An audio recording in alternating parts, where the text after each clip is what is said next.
श्री ब्रजमोहन बसनामिट, परछेजर, भंडारा फतेहगढ़। इसके पश्चात सब लोग परम संत महात्मा श्री रामचंद्र जी महाराज के निवास स्थान पर गए, जहाँ पर भोजन का इंतजाम था। घर पर पहुंचकर पूजनीय दादी जी, धर्मपत्नी परम संत महात्मा श्री रामचंद्र जी महाराज के चरण छूकर दास ने अपने को धन समझा। श्री सदगुरुदेव जी महाराज इस कदर कमजोर हो गए थे कि अधिक देर बैठ नहीं सकते थे और वह लेट गए। जहाँ वह लेटे थे, यह सेवक भी चुपचाप जाकर उनके पास बैठ गया। इस सेवक के हृदय में कुछ विचार उठ रहे थे और यह सत्संग के बारे में आपसे कुछ पूछना चाहता था। इससे पहले कि अपने मुख से कुछ कहे, आपने फरमाया, सच्चा साधक मुख से नहीं बोलता बल्कि हृदय से बोलता है। हमने लाला जी महाराज से कभी कुछ नहीं पूछा। जब कभी हमारे हृदय में कुछ भ्रम पैदा होता तो वह स्वयं ही उसका निवारण कर दिया करते थे। हम तो केवल उस घड़ी का इंतजार करते थे कि कब ऐसा हो। यह सेवक जब कभी भी लाला जी महाराज की शरण में जाता तो बिना उनके हुक्म के कभी भी वापस आने का ख्याल तक ना करता था। छुट्टी हो न हो, जब उनका हुक्म होता तभी वापस जाता। उसके बाद फिर मौन हो रहे सत्संगी भाई लोग चुपचाप आते, आपके दर्शन करते, या तो चले जाते या चुपचाप वहीं बैठ जाते। थोड़ी देर बाद फिर आपने सेवक की ओर मुखातिब होकर फरमाया, हमें कमजोरी बहुत हो गई है। भंडारे के बाद लखनऊ इलाज कराने जाने का विचार है। ईश्वर मालिक है। रूह ब्रह्मांड में खिंच गई थी। यह सब लोग कहते हैं कि हृदय की गति तथा नाड़ी की गति भी बंद हो गई थी और आधा घंटा बाद वापिस आई। अब हमने जिंदगी और मौत दोनों को देखा है तथा हमें अब दोनों में कोई अंतर नजर नहीं आता। इसके बाद से हमारी तवज्जो में एक खास बारीकी, लताफत व नफासत आ गई है। दोपहर का भोजन करने के पश्चात 1 बजे से 2 बजे तक इस सेवक की समाधि मंदिर पर शांति पाठ में ड्यूटी थी। समाधि मंदिर पर अखंड शांति पाठ प्रातःकाल से चल रहा था। लगभग 2 या 3 भाइयों की ड्यूटी प्रति घंटा शांति पाठ में थी। जिस समय यह सेवक शांति पाठ में पहुंचा तो परम पूजनीय गांधी जी शांति पाठ समाप्त कर समाधि मंदिर से उठे थे। दास ने आपके चरण छूने के लिए अपना हाथ बढ़ाया तो आप इसको ऐसा करने से रोकने लगे, परंतु दास ने आपके चरण छू ही लिए। चरण छूते ही एक बड़ा ही तीव्र झटका सा मालूम हुआ, मानो बिजली का तार छुआ गया हो। इसके पश्चात दास शांति पाठ में समाधि पर बैठा। बैठते ही इसका ध्यान फौरन ही लग गया और यह बड़े ही गहरे ध्यान में डूब गया तथा इसको अपना तनिक भी होश न रहा। इस बेहोशी की हालत में इसने निम्नलिखित अनुभव किया। एक बड़ा ही सुंदर तख्त बिछा हुआ है। इस पर परम पूजनीय लाला जी महाराज श्री रामचंद्र जी महाराज विराजमान है। आपके शरीर से प्रकाश की धाराएं बह रही हैं। मुखमंडल तेज से दमक रहा है। आपके दर्शन करते ही यह सेवक कुछ घबरा सा गया और अपने को अकेला महसूस करके पीछे मुड़कर देखने लगा। जो ही पीछे देखा तो क्या देखता है कि सदगुरुदेव जी महाराज इसके पीछे खड़े हुए हैं और आपने बड़ी जल्दी इस सेवक से कहा कि आगे देखो, पीछे मत देखो। तब यह बड़े ही अदब के साथ सर झुकाए परम संत महात्मा श्री रामचंद्र जी महाराज के सामने खड़ा रहा। आपने फरमाया, हम तुमसे खुश हैं। तुम बच्चों को पढ़ाया करो और चरखा काता करो। इस सेवक ने आपके चरण छुए और आपने इसको आशीर्वाद दिया। इसके बाद आप अंतर ध्यान हो गए। इसने फिर मुड़कर देखा। अब श्री सदगुरुदेव जी महाराज पीछे नहीं थे। इस जन्म के पश्चात इसे चेतना हो गई और यह होश में आ गया। इसी समय मालूम हुआ कि इसका 1 घंटा शांति पाठ का भी खत्म हो गया है। इसके पश्चात यह सेवक पंडाल में गया जहाँ पर सायंकाल का कार्यक्रम संपन्न होने वाला था। निश्चित समय पर श्री सतगुरुदेव जी तथा आपके छोटे भाई श्री राधा मोहन जी व डॉक्टर श्री कृष्ण साय जी और श्री मदन मोहन लाल जी शाहजहांपुर वाले पधारे। पूजनीय गांधी जी का प्रवचन पहले हुआ, जिसमें उन्होंने अपने बुजुर्गों की तालीम, विशेषकर श्रीमान परम संत महात्मा रघुवर दयाल जी महाराज के दिव्य चरित्र पर प्रकाश डालते हुए अनेकों सारगर्भित बातें बतलाईं। श्री गांधी जी के प्रवचन के बाद श्री सतगुरुदेव जी महाराज ने फरमाया कि सद्गुरु की तवज्जो लेने के लिए दो बातें हैं, या तो अभ्यासी या जिज्ञासु सामने हाजिर होगा या अलग होगा। जब सामने हाजिर हो तो दो प्रकार से तवज्जो ले सकता है, एक आंखें खुली रखकर, दूसरा आंखें बंद करके। आंखें खोलकर इस प्रकार तवज्जो लेते हैं कि गुरु के पास बैठकर उसके चेहरे को टकटकी बांधकर आंखें जमाकर देखते रहते हैं। इस ध्यान में यहाँ तक डूबे रहते हैं कि अपनी तरफ से सब कुछ भूल जाते हैं। बल्कि और भी साफ यूं कहूँगा कि सद्गुरु के मस्तक पर दोनों बाहों के बीच में जरा कुछ ऊपर नजर जमाएं और ये तवज्जो बांधें कि सत प्रकाश यहाँ से फूट फूट कर हमारी नजरों में होता हुआ दिल में समाता जा रहा है। यहाँ तक कि दिल इस आनंद प्रकाश का पान करने लगे और आंखों की नजरों का जरिया बंद होकर दिल खुद उससे लग जाए और महब हो जाए। अगर उस दिल के लगाव और महब होने की अवस्था में कुछ आंतरिक जागृतियाँ, चेतनता मालूम हो तो सतनाम का उच्चारण दिल ही दिल में होने दें, यहाँ तक कि दिल उसी याद को लिए आनंद कुंड में डूब जाएं। एक संत का जिक्र है कि एक जिज्ञासु फकीर आपकी संगत में बैठकर आपके पवित्र मुख को बहुत देखता रहता था।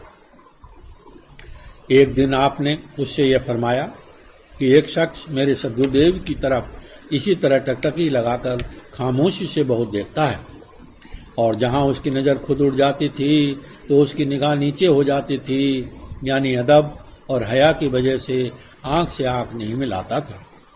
एक रोज सद्गुरुदेव जी ने उससे फरमाया, हमारी सूरत बहुत न देखा करो, ऐसा न हो कि तुम दिल को अपने हाथों से खो बैठो।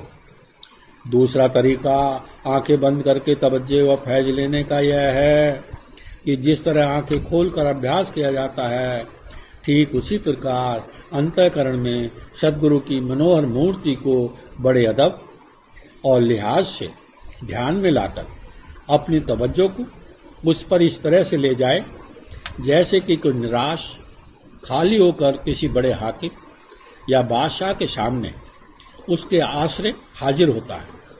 यहाँ तक कि उस मनोहर मूर्ति से प्रकाश, आनंद व शांति की लहर अंतःकरण में पैदा हो जाए।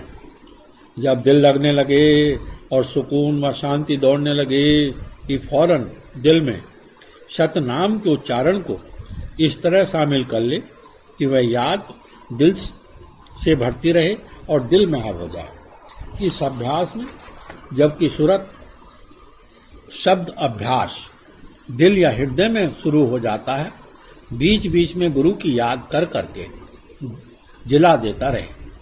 यहाँ पर यह बात खूब समझ लेना चाहिए कि जितना सद्गुरु का ध्यान होगा उतनी ही उसकी शक्ल आने से आंतरिक अभ्यास में आहुति का काम होगा। अक्सर यह होता है कि दिल याद में लगा रहता है, सूरत के साथ मालिक की याद लगी हुई बिखरने लगती है। यानी जब खूब दिल लगा हो, चाहे आनंद रस में, चाहे सूरत शब्द अभ्यास में, जो ही ये मालूम हो कि अब विचार आने वाले हैं, तो होशियारी इसी में है कि तुरंत उस ध्यान या शब्द अभ्यास को छोड़कर तवज्जो को मालिक की प्रार्थना में लगा दे और ये विचार करना शुरू कर दे कि हे मालिक, यह बिल्कुल पतित है, कृपा व दया करें, मेरा उपास व लक्ष्य तू ही है और तेरी रजा है। इस तरह से ध्यान लगाकर खूब विचार करें और प्रार्थना करता रहें ताकि और विचार न आने पाए, यहाँ तक कि ख्यालात का दौर बदल जाए और वरसना धीरे धीरे आने लगे, जिसके आनंद में दिल अपने काम में फिर लगने लगे। इस तरह अभ्यास करते करते दिल लगने लगे तो महब होने की शक्ति और बढ़ जाएगी। एक बार इस सेवक ने अपने गुरुदेव जी से यह शिकायत की कि तबीयत खूब लगती है, लेकिन जब सामने आकर हाजिर होता हूँ तो ख्यालों का इतना दौर होता है कि जी घबरा उठता है और अच्छे व बुरे ऐसे ख्यालात आते हैं कि जिसका कभी ख्वाब व ख्याल तक ना हुआ।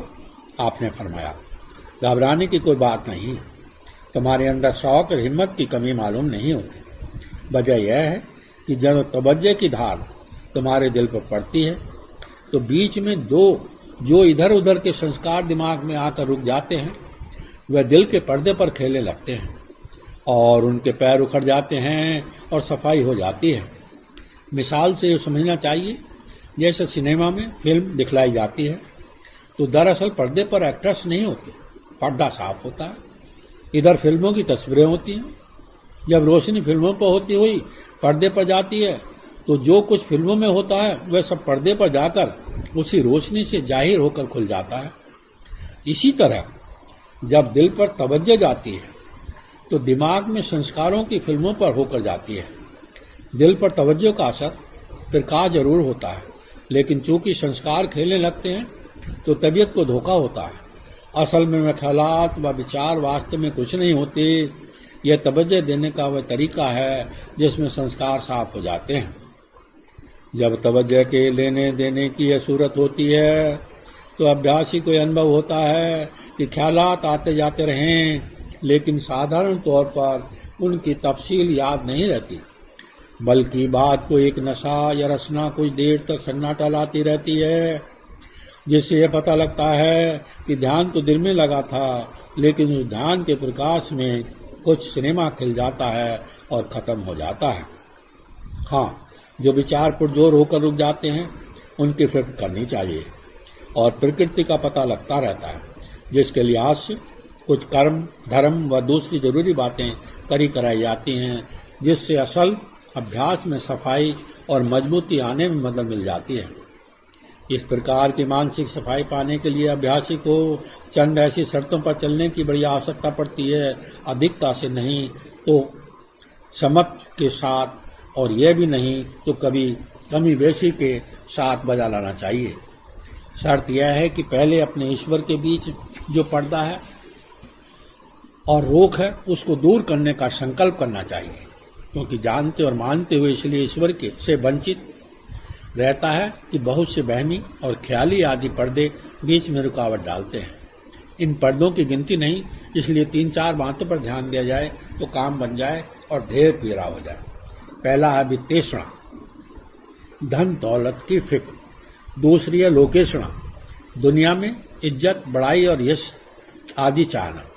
तीसरी है बहुत सी ऐसी सामाजिक व धार्मिक बातों पर विश्वास रखना तथा उन पर अमल करना जिससे भक्ति के मार्ग में बाधा पड़े। चौथी है नाफरमानी, अर्थात ईश्वर व उसके हुक्मों को न मानना। बचने के उपाय: पहला वित्तेषणा, माल व धन का पर्दा इस तरह दूर किया जा सकता है कि अपने बाल बच्चों सगे संबंधियों को उसमें हिस्सा दें, यानी रहम करके ईश्वरी रहम का पात्र बने और जरूरत का ख्याल रखकर अपने पास अधिक रखने की इच्छा ना करें, क्योंकि जब तक माल व धन रहेगा या उसकी ओर इच्छा रहेगी, दिल की तवज्जो उसी ओर रहेगी और प्रेम भक्ति तथा विश्वास में वही पर्दा बना रहेगा। अभ्यास के साथ अशांति और भजन न होने की शिकायत बनी रहेगी। दूसरी है लोकेषणा, दुनिया में मान बढ़ाई और यश आदि के पर्दे को साफ रखने का यह तरीका है कि ऐसी जगह में ज्यादा न रहें जहाँ यह बातें मिलती हों या मिलने की उम्मीद हो, बल्कि दुनिया में रहते हुए ऐसी बातों से बचने के लिए मौन, शांति, विनय और नम्रता से रहें।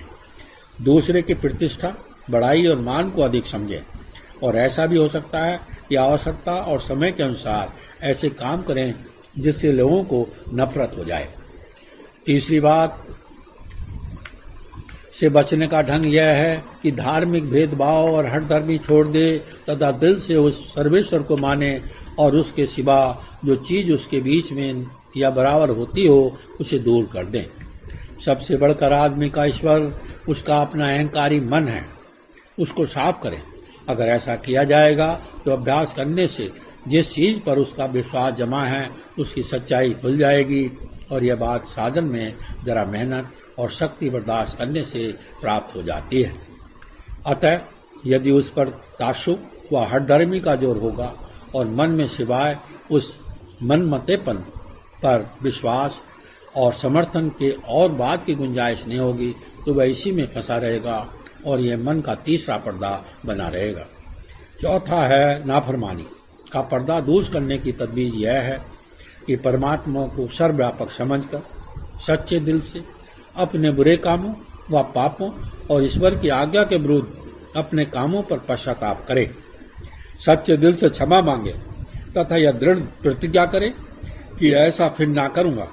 पहले पापों का ख्याल करे, उन पर शर्म करे, जो चीज किसी की छीन ली है वापस करे, हक वालों को हक अदा करे, आदि आदि। यदि कोई ईश्वर प्राप्ति और उसकी भक्ति की इच्छा करे मगर पिछले कुकर्मों और जाहिर पापों से ना शर्म करे या ना छोड़े, इज्जत, शान, बड़ाई, धन आदि के चक्कर में जी को फंसाए रखे, तो यह बात बहुत ही कठिन और लगभग असंभव है कि आत्मा व परमात्मा का अनुभव व ज्ञान हो सके, क्योंकि जो बातें या चीजें सेवक, स्वामी, बंदा, मामूद के बीच जो पर्दा है वह दुनिया के प्रेम से ही है। हम खुदा ख्वाही वहम दनियाए दूं, ई ख्यालस्तो महालस्तो जुनू। हम चाहें कि खुदा भी मिल जाए और दुनिया भी मिले, ख्याल बेकार और पागलपन। क्योंकि समय अधिक हो चुका था, सायंकाल का कार्यक्रम